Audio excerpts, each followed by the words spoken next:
Hi folks, I'm the bald guy, and these are bald guy basics. Straighten my hat here. It is spring, it's March in the year, and one of the things that means is getting out our lawn equipment. Today I'm going to walk you through some of the checks to do on lawn equipment, but I also want to tell you one of the most inexpensive things you can do in terms of long term is to invest in quality equipment, and that means you may spend more up front. As I come down to the building here,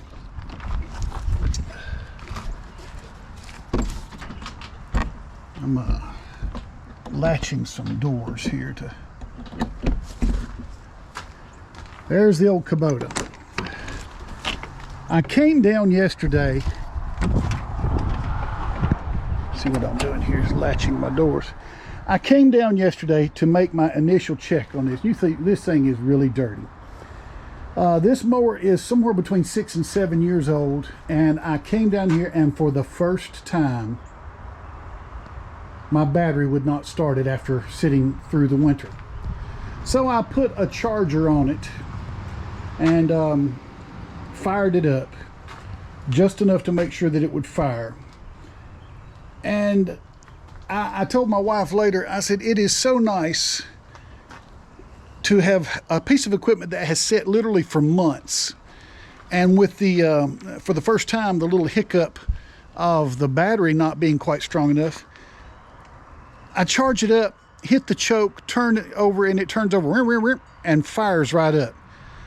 Good equipment is a must to save yourself a lot of headaches. A few things I want you to see when you approach your mower, whatever kind of mower it perhaps is. There's a few things that you need to check. First thing right off the bat, check the tires, check the air pressure. Now I do it simply by using my feet. What I'm looking for is equal pressure on both sides, because if your air pressure is not relatively equal, the mower will set uneven and you'll get a crooked cutting job. The second thing you need to do, and you see right down here, is check your oil. And you see on my dipstick, I'm still full. One of the things that I do up in the shop, in the basement, I keep a ledger, and in that ledger, it's a maintenance ledger. I put not only what kind of oil I use to change to service the vehicles, but I put when I service it. And with this mower, let's see if you can see it here. Right here. It says, let me turn you around so you can see it. 138.6 hours. I typically change the oil per manufacturer specs at about 100 hours. I believe the last oil change I had was at 50 hours. So I'll change the oil certainly in the next month or so this spring, basically when I go and get the things. But the first thing I want to show you today, and just to prove what I'm doing here, right down here is the muffler. I am laying my hand on the muffler and keeping my hand on the muffler. And all I'm trying to do is to demonstrate. I've not cranked this thing. It's cold. It's not a terribly cold day, but it is still in the AM, so I'll seat it on my mower, pull my choke up,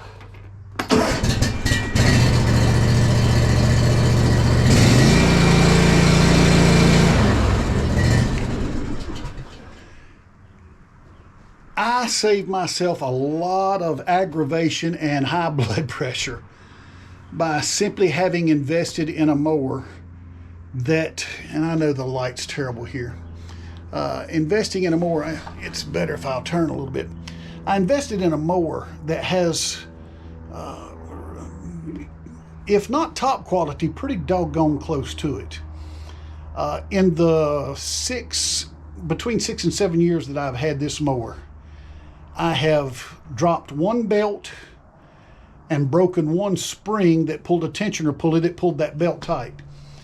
I am amazed with its consistency.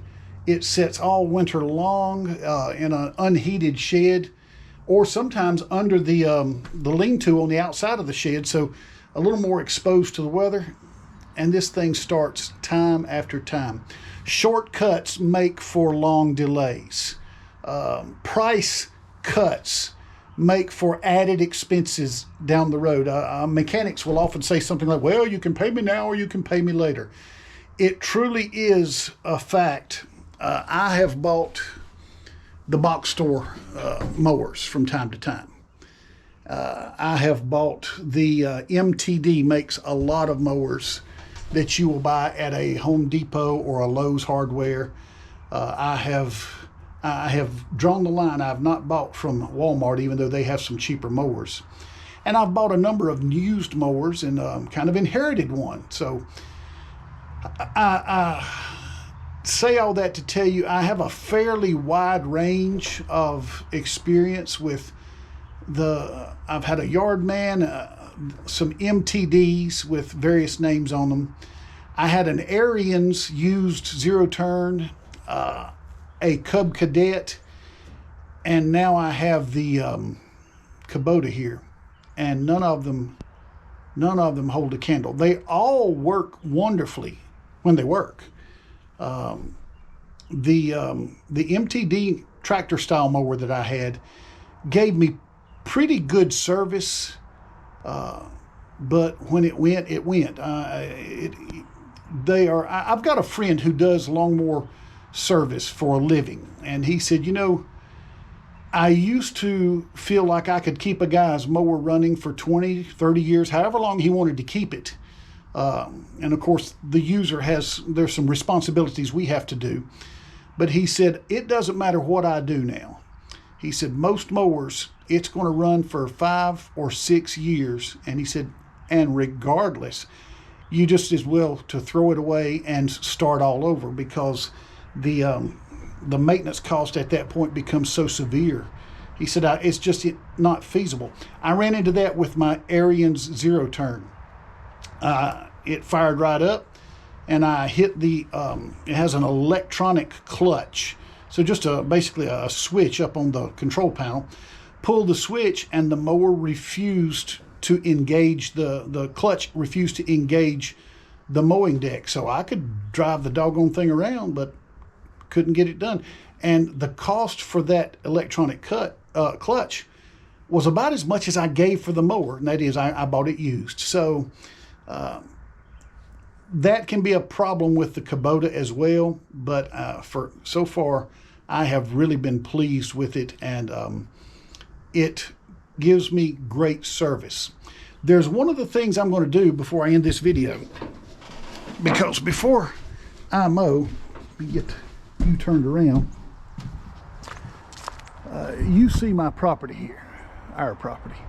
Pine trees here, pine trees there, here a tree, there a tree, everywhere a tree.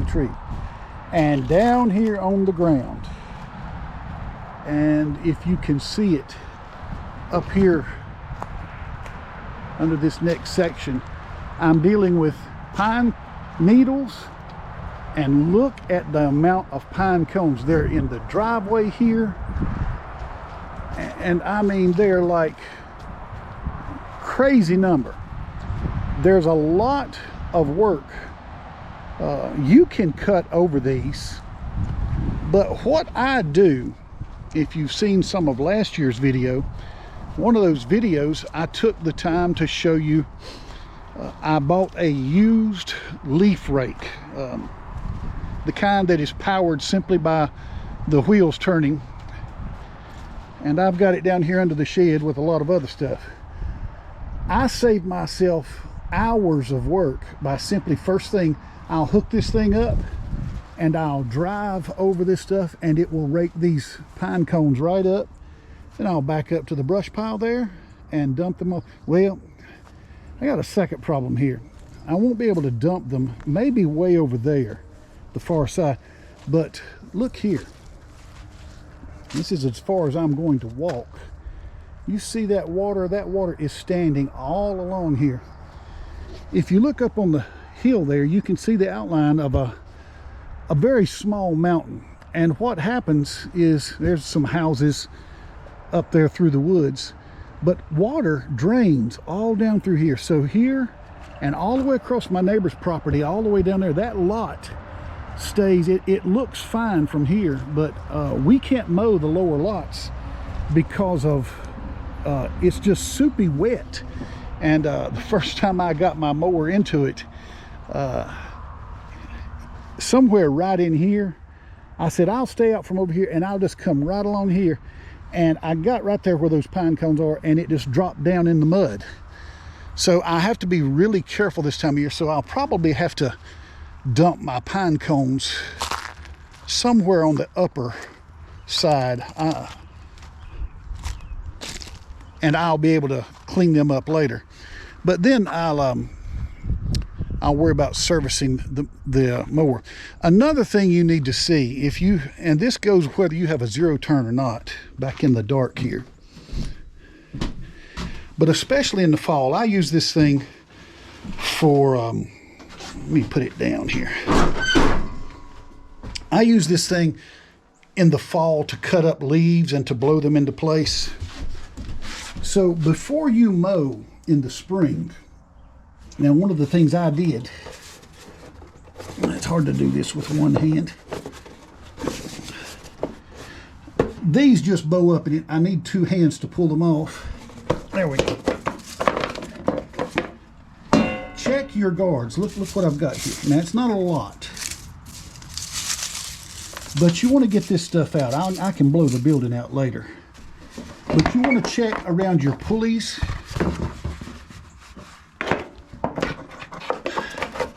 And I can't show you on this mower like I did on my last one. I'll have to put that together when I have two hands.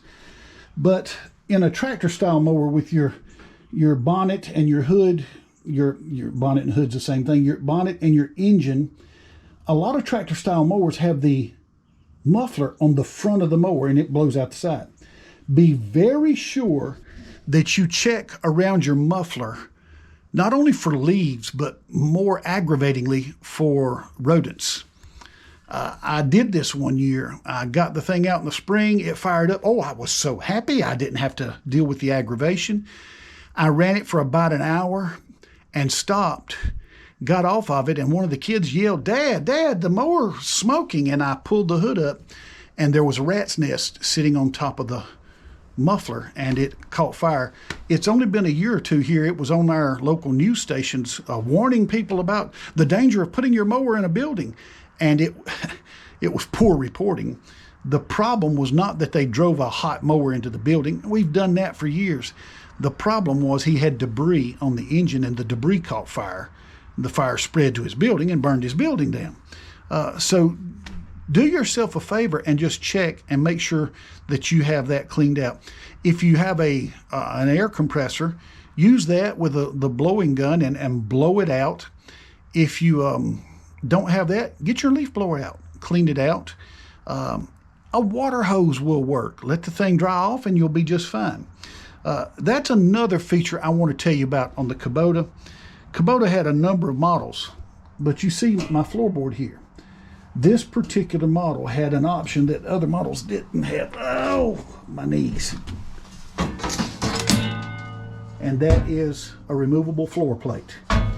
That allows me to get down there and keep those pulleys cleaned off.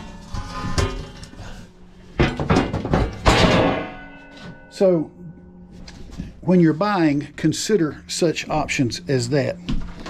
And the last thing I need to do is to get my pressure washer out, and I can clean out some of there's some more debris. It doesn't hurt anything here, but see, I can't even get my arm down in here as well as I'd like. But I need to get some of this dust off, and it just builds up, and there's no two ways around it. If you're going to use these machinery, you're going to get dirty, and I've never been ashamed to have dirty machinery. That means it's working. So I'm not going to ride it in a parade anyway. So as you get ready this spring, be sure to service your your stuff. Look for debris around the pulleys, especially around the muffler. Check your tires, make sure that they are pretty well equally filled up and haven't leaked down over the wintertime. Check your oil, make sure you've got good oil, and when you service your machine, document it so that you'll know next time and you're not playing it by feel, and that way you'll keep your machine maintained. And there may come a time where if I decide to trade this one in for something else, I'll have a machine that is still got plenty of life in it because I've taken care of it. I'm the Bald Guy. We'll talk to you soon. Be sure you hit the like button if you haven't already. Subscribe, and we'll see you on the next video.